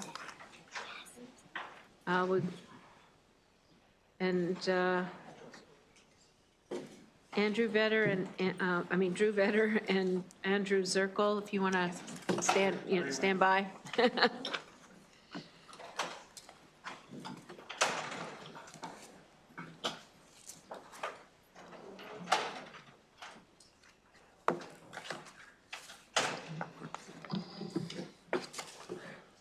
Good afternoon, Chair Bagnall and members of the committee. My name is Andrew Diamond. I am the Chief Executive Officer of Diamond Medical Laboratories, a Maryland-based clinical laboratory that specializes in serving patients in post-acute care settings. Every day, our laboratory processes approximately 2,400 diagnostic tests that physicians rely on to care for vulnerable patients across Maryland. Many of these patients are elderly, medically fragile, and living in skilled nursing facilities, assisted living communities, or receiving care at home because they cannot easily travel to a traditional medical setting. These individuals are among the most vulnerable patients in our healthcare system. Many live with multiple chronic illnesses, weakened immune systems, and complex medical regimens. When their condition is changed, physicians depend on timely diagnostic testing to determine what is happening and how to treat them. In these situations, time truly matters. Our laboratory is designed to provide same-day diagnostic results whenever possible, allowing physicians and care teams to intervene quickly. When doctors receive results on time, they can often treat patients safely where they live and prevent a manageable condition from becoming a medical emergency. But when insurance networks restrict access to qualified laboratories like ours, physicians may be forced to use laboratories that are not structured to support these vulnerable populations. This can delay results and delay care. For laboratories like ours that specialize in serving post-acute and homebound patients, fair participation in health plan networks is essential to our ability to operate and continue serving these communities. Without the ability to participate fairly, local laboratories that provide rapid and specialized services for vulnerable patients may struggle to sustain these services. House Bill 1126 helps address this challenge. The bill does not require insurers to use any particular laboratory. It simply ensures that qualified laboratories that meet health plan standards have the fair opportunity to participate, allowing physicians to access the laboratories best equipped to support their patients. For the vulnerable populations we serve, timely diagnostic testing is not just about convenience, it's about essential to protecting their health and independence. For these reasons, I respectfully urge the committee to issue a favorable report on House Bill 1126. Thank you for your consideration. Good job.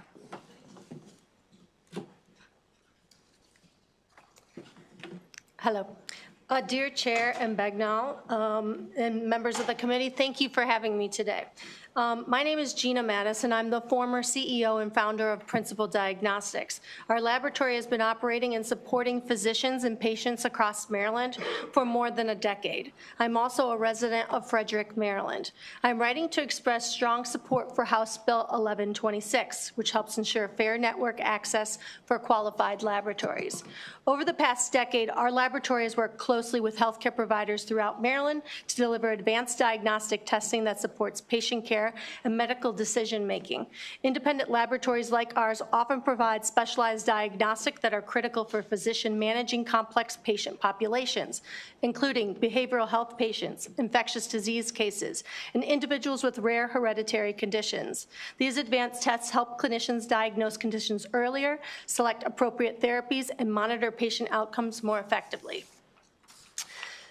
Despite meeting rigorous federal and state regulatory standards, independent laboratories often face significant barriers to participating in insurance networks. In many cases, networks remain closed even when laboratories are willing to meet the same credentialing, quality, and reimbursement terms already accepted by the participating laboratories. Many times, people will ask us if we can do different types of testing, and we have to refer them and say that we're not able to do that. So House Bill 1126 addresses this issue in a balanced and practical way. This bill does not require insurers to accept laboratories that fail to meet the standards. Instead, it ensures that laboratories are willing to comply with the same contractual terms, including reimbursement rates, quality requirements, are not to exclude the participation solely due to market leverage or network exclusivity. Thank you very much for your time. Yep.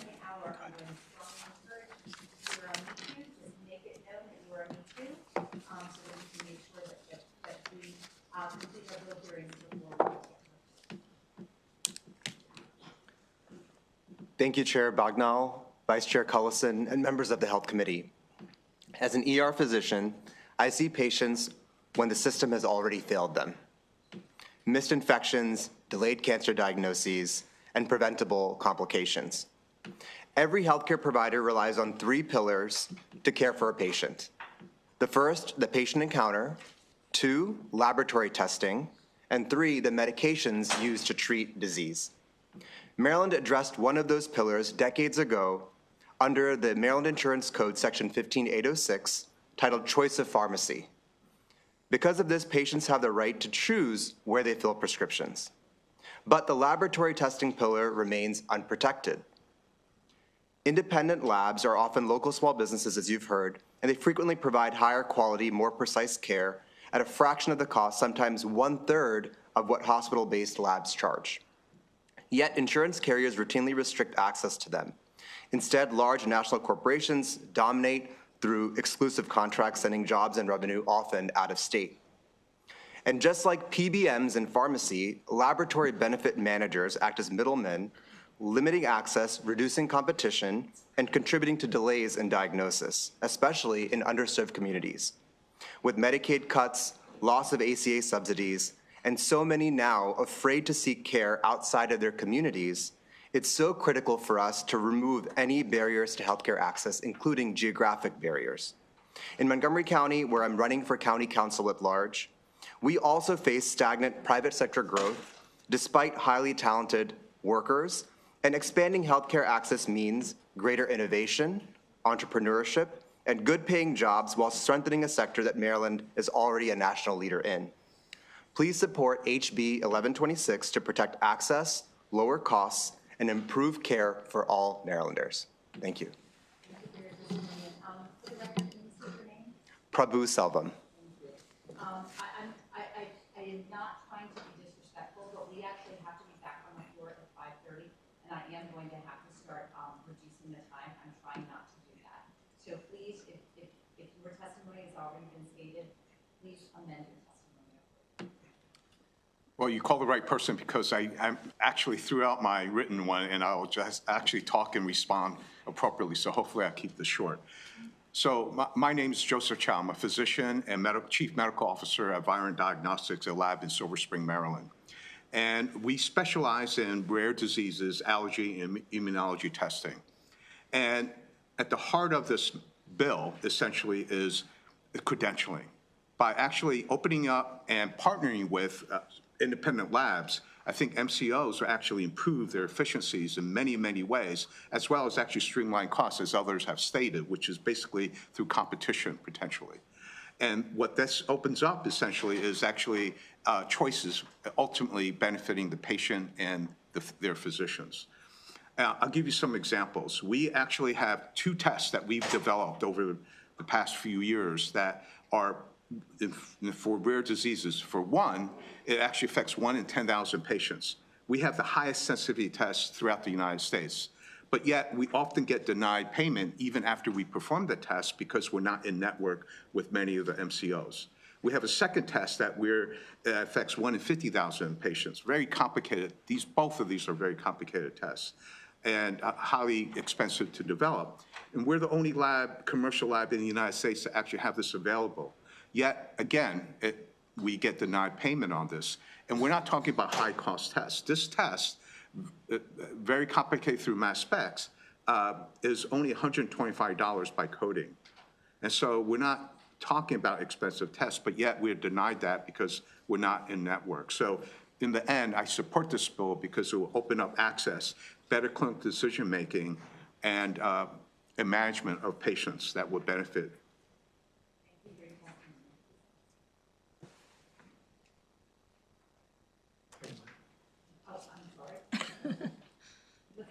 Are there any questions for this panel? Seeing none, thank you very much for your testimony. Oh, I didn't turn this on. Seeing none, thank you very much for your testimony today. Did we do Drew better? We did not. Okay. I have one unfavorable panel, Joseph Wynn and Ashley Lynn Randolph, if you want to come to the table and give your testimony.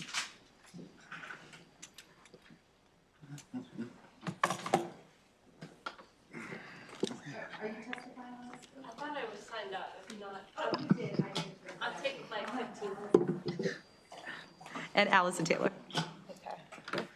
So first, good afternoon. My name is Allison Taylor. I'm here on behalf of Kaiser Permanente.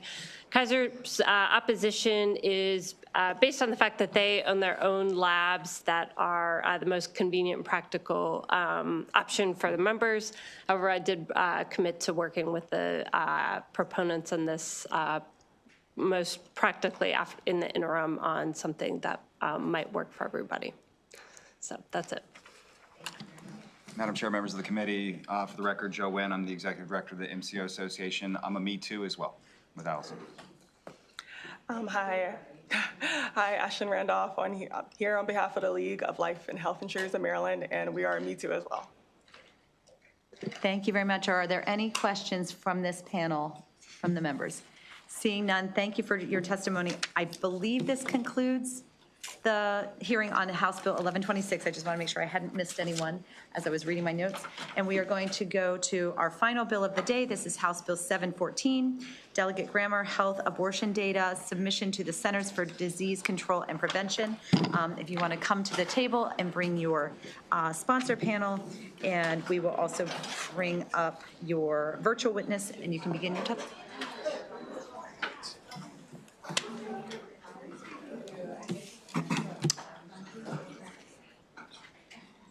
Thank you, Madam Chair. I'll get started when you're ready. Thank you, Madam Chair, Madam Vice Chair, members of the committee. For the record, Delegate Robin Grammer to present House Bill 714. House Bill 714 requires the Department of Health to submit to the Centers for Disease Control and Prevention any data regarding abortion requested by the Centers for Disease Control and Prevention. This is a constituent request. Resident of my district inquired as to, quote, why non-Hispanic Black women have the highest rates of abortion countrywide, according to the CDC. I could not find any data regarding Maryland. And for clarity, she is a Black Marylander and is concerned about what she sees as the disproportionate impacts of various policies. She asked how this data could be collected, and this bill as a result. Maryland is one of 3 states that does not report this data. With our country's crashing demographic data, I think it's important to clearly understand and ensure that there are no disproportionate impacts. To accomplish this, House Bill 714 ensures that Maryland reports our data, as do 47 other states. With that, thanks for the hearing for House Bill 714. Be happy to take questions and ask for a favorable report. Go ahead. Sure. Laura Bogley again from Maryland Right to Life. Just for the sake of brevity, I'm just going to abbreviate some of my testimony. Obviously, we support this bill, and we want to thank Delegate Grammer for bringing the bill, introducing. Basically, this bill will enable the state of Maryland to measure the degree to which Public investments are meeting the needs of pregnant women and children. I know you've heard throughout session the challenges we still face with maternal and fetal health. As much work as you've done and as much as you've invested, we're still failing to meet the mark, and we still have very low rates. And so why is that? We're not going to be able to answer that question unless we have all the pieces to the puzzle. And we have those in the Assembly that are too concerned with putting abortion politics before patients, and they don't want to share the information. It's not personally identifying information of patients that would violate their privacy or HIPAA. It's redacted information to just let the state be able to use the data as a tool to put the pieces of the puzzle together to figure out where we're erring, where we can do more, where we can go in a different direction, possibly invest in other things. Of course, we had the bill passed today after the tragic death of the young woman in foster care system. You know, that's another positive alternative when we look at funding. But we won't know where we really need to invest until you have all the pieces of the puzzle. So this will empower the General Assembly to do what you said is your goal anyway, which is to improve maternal and fetal health and also to address those healthcare disparities that we hear so much of and are valid in the state of Maryland. This gives you the tool to do that. So we ask your favorable report on this bill. Madam Chair, Jonathan Alexander. I'm an attorney and legislative counsel to the Maryland Family Institute, and grateful to be able to submit testimony in support of HB 714. Also, for the sake of brevity, I'll just dovetail off of what was mentioned earlier. Delegate Grammer's constituent shares my concern as well. The stark numbers of African-American babies that are slaughtered via abortion. I remember the first time that I saw the number, I think it was like 2016 out of New York City, that 7 out of 10 babies that were Black that were conceived in that city were then aborted. And you know, Jesse Jackson at a point even called it a genocide, realizing that there's a targeted approach where Planned Parenthood has placed their abortion facilities close to Black and brown communities. And I have to ask the question, you know, what is being done to those communities and to those babies? Many of those Black boys and girls could be sitting up here in this seat sharing this testimony. Maryland needs to report and needs to join the 47 other states that are already reporting the numbers so we can have the facts and address the underlying circumstances that may lead to an increase or a large number of abortions within our Black and brown communities. And for these reasons, I urge that you give HB 714 a favorable report. Done. For the record, Dr. Frank Arlinghouse. I am a scientist who makes data-driven decisions every day, and I'm sure that you as legislators want to do the same, particularly when you're dealing with difficult budget decisions and worrying about the state of our state. As has been mentioned, there are 52 jurisdictions, 50 states plus DC and New York City, and over 90% of them provide data to the CDC on abortions. I'm just going to refer to all the other testimony and say that Maryland should not be one of the very few holdouts on providing that data so that people can be armed with the ability to make appropriate decisions. Ms. Adelaide, if you want to go ahead and begin your testimony. Yes, can you hear me? Yes, we can. Thank you. Again, my name is Catherine Adelaide. I'm with Feminists for Life. I do really appreciate being able to testify virtually. So I agree with everything that's been said, of course. I won't cover all of that again, but I do like to focus on the gender issue of the whole thing, which is we've simply replaced one patriarchy with another. The original feminist movement was about pay equity and was hijacked by a male who was referred to earlier by Ms. Bogley, Bernard Nathanson, one of his cohorts, who literally hijacked the feminist movement about pay equity and other legitimate feminist issues into abortion and made the feminist movement, the core issue is abortion. This is all just recreated a different patriarchy with one that's more sinister, one that has deceived and co-opted gender class women into becoming front women for abortion that goes against every instinct, every cell in their body is designed as different than men to nurture and create life. It's the oldest game in the book. Serial killers do it. Planned Parenthood does it. Porn the pornography industry does it, human traffickers do it. The most evil things going on in the world, the men that fuel these are men that fuel these things. Serial killers, human traffickers, pornography, Planned Parenthood. That was started by two men, and they used Margaret Sanger as a front woman. They've co-opted gender class women into this mass genocide, which borders on Hitlerian. Anyway, abortion has turned women into the killers that men have always been. I'm not okay with that. I don't know what my time is. So in the name of all of these bills that you've heard about today are common sense. They're the mere minimum of what you could do to start pushing back on this abortion extremism. Again, the new patriarchy is male-fueled abortion extremism in which so many well-meaning women have been forced and coerced to participate. So I'm going to urge this committee, men and women, to kick the new patriarchy in the nuts and give all of these bills you've heard today a favorable report. Thank you.